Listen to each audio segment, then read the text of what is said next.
Good morning and welcome to Wellbeing Wednesday. I'm joined today by Sarah Jane Black from SB Business Support. But once again, we're not going to talk actually about Sarah's role and her business per se, but we are going to talk a little bit about depression and Sarah's journey to where she is now, which is really interesting. Welcome, Sarah. Hello. So tell us, you've obviously suffered from depression. We've had a little chat already. Tell us how you got there in your experience. Okay, mine goes back quite a long time, actually. When I was younger, and I actually suffered, the very first bout of depression was actually when my daughter was born, and she's now 25. And postnatal depression, which is a chemical imbalance in the brain when you have a child, which people don't really understand that concept.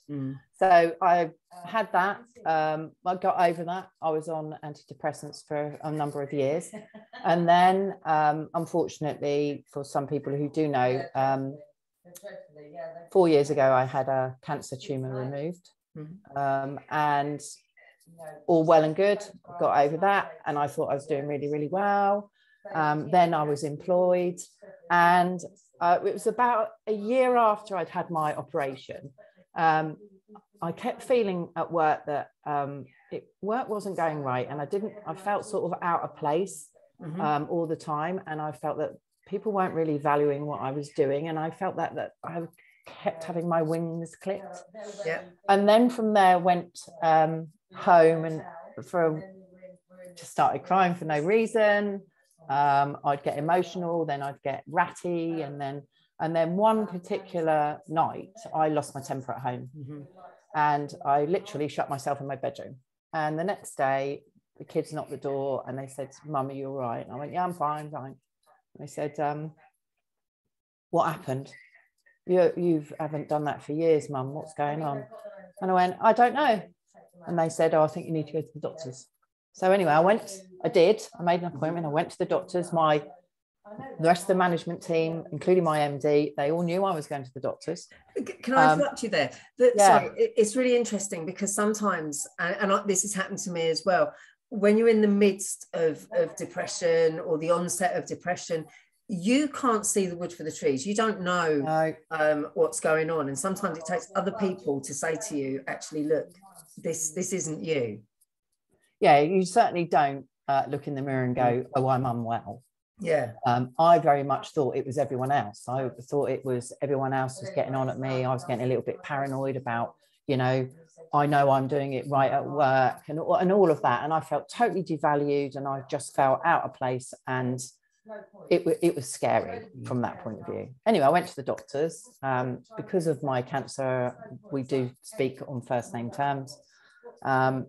And walked in, and he said, "Oh, hello, Sarah, how are you?" And I went, "Really well, thank you." And I was like, and he rushed for a tissue, and he came back and gave me a tissue, and, "Are you all right?" I went, "I don't know, but I can't stop crying." And he turned around to me, and I was quite shocked with what he said to me. He said, "Well, do you know what?" He said, "You've done really well to get to 12 months. And I said, "What do you mean?" And he said, "Most people, when they've gone through what you've gone through," he said, "would never have got through it without help." He said, "And you've got to 12 months. He said, "So you're going to have a little bit of help." And I was like, okay, wow, I'm not going mad. And isn't it a relief when somebody says to you, "Do you know what? This is actually normal. What you're explaining to me is actually quite normal." And you're unwell. Yeah, you're unwell. They do say that in some people's cases, it is classed as a disability, and employers have to recognise that and put reasonable adjustments in. I think the biggest lesson I got from that episode was the next day I went in and I told my team. And my managing director said, "Oh, let's go and have a chat." And we went down, we had a one-to-one, and it was really lovely. And he actually said to me, "I'm so pleased that you went and that you found out what's going on." He said, "We thought you didn't want to be here." And I went, really? I said, I didn't think you wanted me here. He was like, no. So they knew what was going on. Yeah. But I'm very close book, and I was very much you can't come close to me. Yeah. I'm fine. You know, I put that as stupid as stoic barrier up that we all do. Yeah. But my biggest lesson was communication. My biggest lessons was my children told me there wasn't something was right. So I sorted out, spoke to my doctor, and I spoke to my boss and my colleagues. And it made my working experience so much easier. And then obviously the medication usually takes about 3 or 4 weeks. And then I felt better. Yeah. More productive. And it's funny you say that, because when I went through it, initially, I didn't speak to anybody at work. But I went from a point of sitting in my office with the door always open, anybody could come in and chat with me, to I would almost sneak in the morning, go into my office, shut the door. I would try and nip out and get a cup of tea when there weren't many people around. Sometimes, even if there was nobody in the office with me, I would put the engage sign up so that people wouldn't bother me. And the weird thing for me, looking back on it now, is for me that felt really normal. It just felt like the right thing to do, but nobody noticed. Nobody actually said to me, this is really different behaviour, Sandy, are you okay? And that's the scary bit, because you have to be aware of your colleagues. And that's, for me, is open door policy. Yep.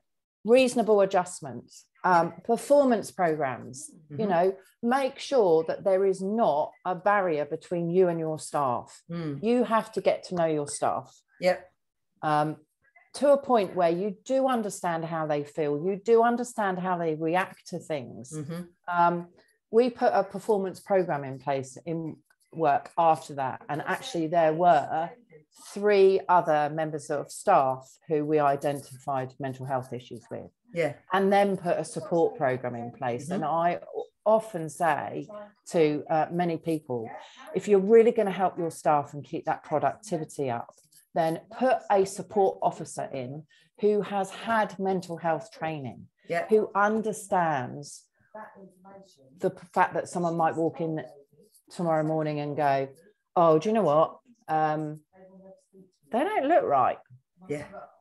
Absolutely. Have a coffee. That's it. And spotting those changes in behaviour, excuse me, and being able to have or start those conversations. And even if it's not the mental health first aider, the mental health champion, or whoever, even if the individual doesn't want to talk to that particular person, just telling them that it's okay to have the conversation with somebody. Yeah. And that's where the open door comes in. That's where, you know, the regular communications with your staff, because we have to be really brutally honest in business. And that is, if you have staff, without them, you don't have a business. And because of that, they are your biggest asset. So look after them. You have to look after them. And that is a legal responsibility under health and safety. As an employer, you have a legal responsibility to look after your staff. So foster a culture of support. Yeah, absolutely. Okay. And I mean, we touched earlier on performance reviews. Just because somebody's not performing well doesn't necessarily mean that they're becoming a bad employee. It could be that they're going through something and they just need, like you say, the additional support, the flexible working, the whatever it is, just to help them over that bump. Yeah, and ask the questions, because people won't volunteer that information ever. Because they're not in the right place to want to. Yeah, no, you're absolutely right. Listen, Sarah, thank you so much. I really appreciate you sharing your story. And I know it's going to be another one out there that's going to give other people a few light bulb moments. And with the Wellbeing Wednesdays, that's one of the things that I always aim to do. So if anybody wants to contact Sarah, her details will be in the comments. And as always, if you'd like to record a Wellbeing Wednesday with me, give me a shout. And have a lovely day. Take care. Thank you. Thanks.